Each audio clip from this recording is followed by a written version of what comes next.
Hey everybody, it's Abby. Welcome back to the channel and welcome if you're new. So today I'm going to be talking about how I am staying sane while working at home. So first of all, let me know if you like this background or if I should turn or something. I just thought that against the door like I was doing and like this was kind of weird. I don't know, maybe if you like this better or not, because this is like all my product back here. But anyway, so I actually am not working at home because of the current situation, but I did coincidentally quit my day job and start working for myself full-time like the same week that they just kind of exploded. So if you're watching this after March 2020, you probably just think back a little bit, you know what I'm talking about. But so I work on my business, Quilt-Free Stitchery, full-time now, and I do everything in this room. I sew, ship orders, you know, do all my social media, obviously YouTube in here. And I like this room because it has the most light in the house, and it's easier for me to like take product pictures or do videos like this. So I am going to let you know what I'm doing. Again, I'm not like the best. This is like the end of my second week, I think, of working at home full time. And I've also worked in here, or worked from home part-time. My problem that I am working towards, why I made these rules, is because when I was still in my day job, I would work there 40 plus hours a week and then come home and work on Quilt-Free Stitchery probably about the same amount of time. So I never had like free time. All the free time that I had was spent working for Quilt-Free Stitchery or you know, with my fiance or you know, family and things like that. So people are like, what do you do in your free time? And I'm like, what free time? So now I have all of my time to dedicate to working for myself. So some of these might be kind of obvious, but other ones I think are working for me so far. Also, just kind of let you know how I operate. I have undiagnosed and unmedicated ADHD. I am 97% sure that I have ADHD because it runs in my family and it all adds up. So I don't have the kind, because I thought that the way that my family has it, it's kind of like go, go, go, like everything's like your head's kind of crazy all the time. That's not how I am. My head's just blank all the time. I forget what I'm doing. It's a whole thing. Like people call me Dory from Finding Nemo. So keep that in mind. That's how I'm kind of operating. Working from home does help, I think, a little bit with that because I have more flexibility. So if I get distracted or something, I can just do that instead of, you know, sitting for hours and hours doing the same thing all day. But anyways, my first thing is to get dressed and ready, so do your normal morning routine. I know this is one of those obvious ones, but I think that it's kind of important to get dressed and ready in the mornings because it's like you're starting your day instead of just rolling out of bed and then, you know, going into it. And make sure you don't skip breakfast and all that stuff. I personally cannot skip breakfast because I am hypoglycemic. So if I skip a meal, I'm going to be like on the floor in a couple hours. So always eat breakfast or something, get your coffee or whatever. And then like when I wear makeup when I film videos, mostly, I don't wear makeup like every day if I'm not filming. Sometimes I'll not wearing makeup when I film a vlog segment, but that's fine. And then my next thing is to use a planner. So I have had a planner, I've kept one for a long time, and I never really used it until now. So what I will do is I'll write down each day like the things that I need to do that day that are time specific. It could be like for me, it'd be doing an Instagram post or like shipping out an order or something like that. Or like when I film videos, that kind of thing. For you, that might be something like have a conference call at such and such time, or, you know, this project has to be done by this date or whatever. And then I will have a separate little page, like I use the Happy Planner, and you can get like inserts for it, and I just have like a little half-page insert for things that I need to do but aren't necessarily time sensitive, like specific to a certain day. So I will maybe like do a little like by the end of this week or this month or sometime, and have that list ready, so that way when I finish all the things I have to do that day, or even like between things I'm doing that specific day, then I can work on the stuff that I can do anytime.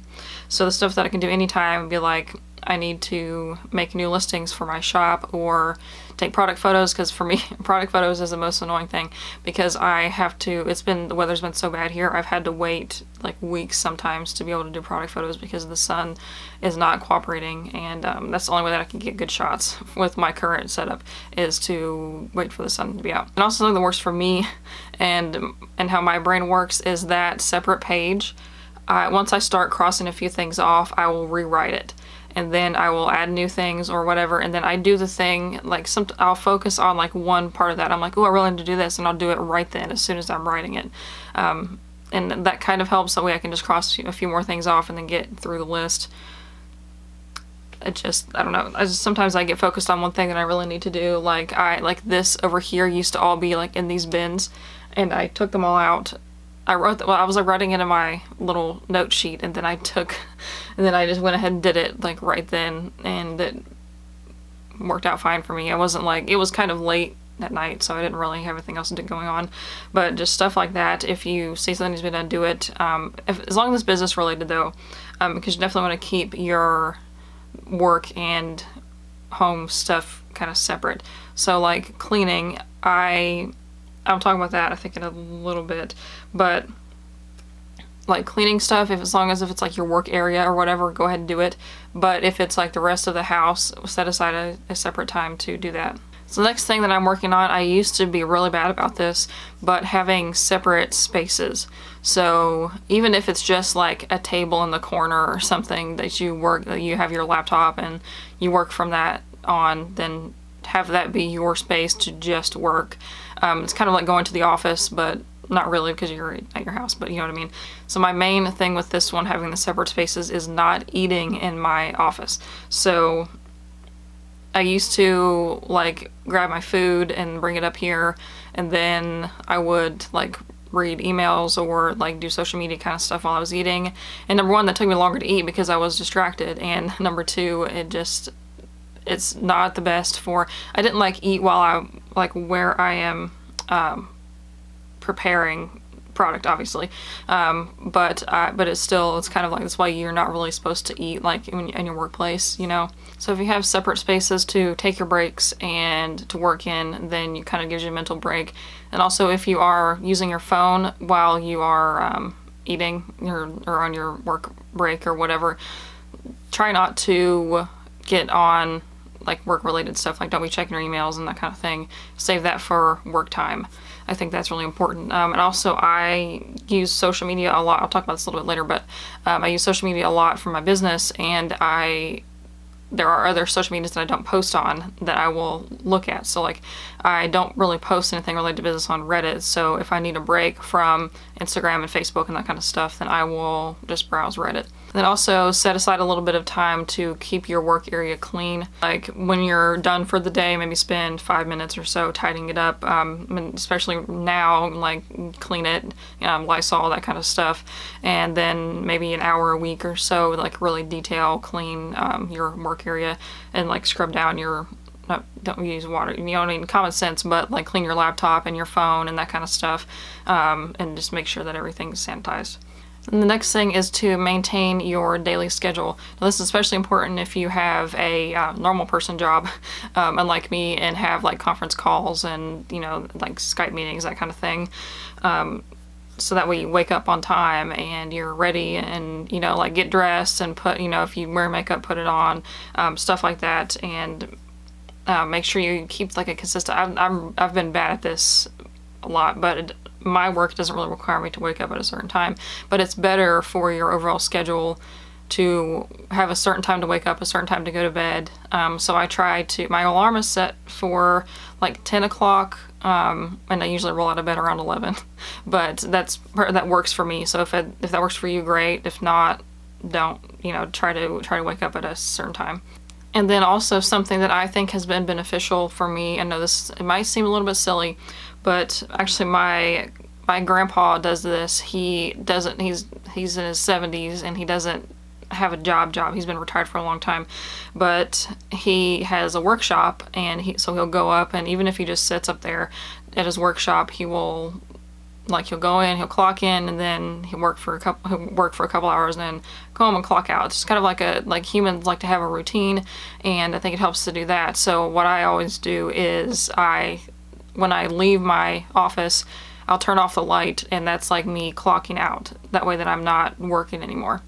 And then the next thing is, since I use social media for my business a lot, to do marketing and that kind of thing, I only use social media for business purposes. So if I get on Instagram to post something, then I will not browse, like post it and leave it alone. And I also have like a personal Instagram and then like a business one.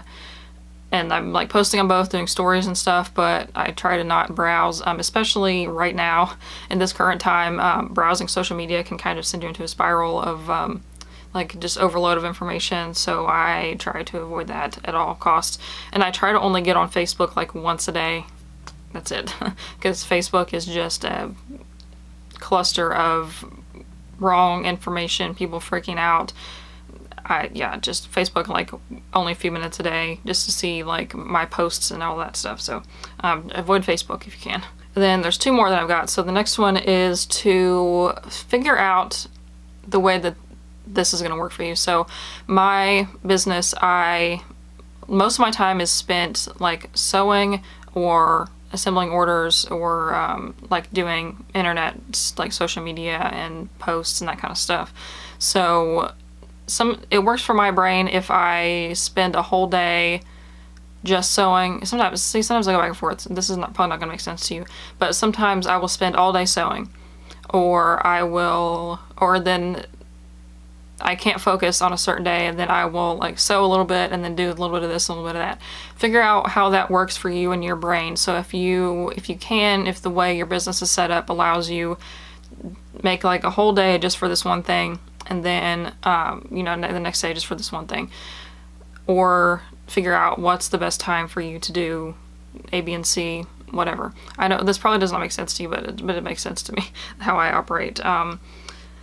Basically avoiding burnout and doing the same thing over and over again. So if it's going to burn you out to do the same thing all day, then cut up your tasks and do a little bit each day, if that works for you. But if not, I'm not going to say like you need to do it this way, but just figure out what works for you quickly so you don't get burnt out. Then the last thing I think is going to be super helpful is to turn off your notifications or snooze them when you're supposed to be sleeping.